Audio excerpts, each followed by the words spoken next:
Hello hello hello. आज हम देख रहे हैं बिहेवियरल इकोनॉमिक्स, एक यूएक्स का ही कॉन्सेप्ट है। बिहेवियरल इकोनॉमिक्स क्या कह रहा है यहाँ पे कि कंबाइन करता हुआ एलिमेंट्स के इकोनॉमिक्स एंड साइकोलॉजी के to understand how and why people behave. अगर हमें ये समझ आ जाए कि how and why people behave तो हम उसे इन्फ्लुएंस भी कर सकते हैं, साफ सीधी बात है। तो हम इसमें आ जाते हैं कि इसके की कॉन्सेप्ट्स कौन कौन से होते हैं अपने बिहेवियरल इकोनॉमिक्स के, जैसे कि बाउंडेड रैशनैलिटी।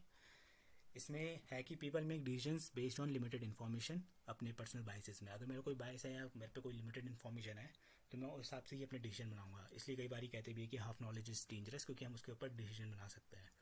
तो बाउंडेड रैशनैलिटी है कि हम बाउंडेड है।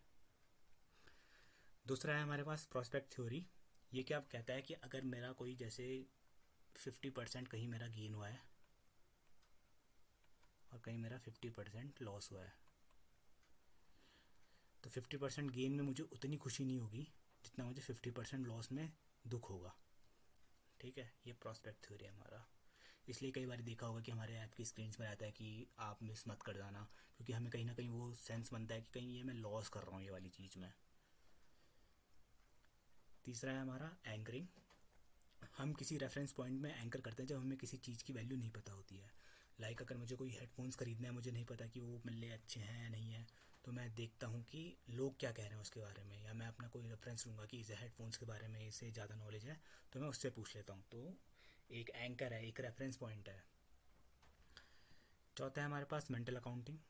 मेंटल अकाउंटिंग ये कहता है कि individuals mentally categorize and allocate expenses differently. कोई डिफरेंटली अकाउंटिंग लेता है, कोई डिफरेंटली अकाउंटिंग लेता है। सबका अलग अलग तरीका है अकाउंट्स को संभालने का। हर कोई डिफरेंट कैलकुलेशन चलती है हर किसी की। फिर आता है हमारे पास नचिंग। नचिंग कहता है कि subtle changes to choice architecture can influence people's decision without restricting their freedom of choice. ठीक है,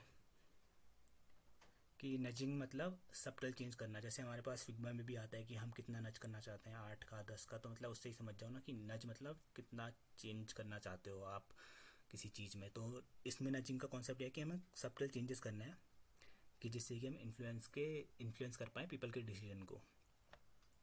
जैसे अभी हमारा व्हाट्सएप ने किया है, पहले ऊपर पे आता था हमारे नेविगेशन, अब नीचे पे आ गया। वो सब्टल चेंज है बट वो इन्फ्लुएंस कर रहा है कहीं ना कहीं।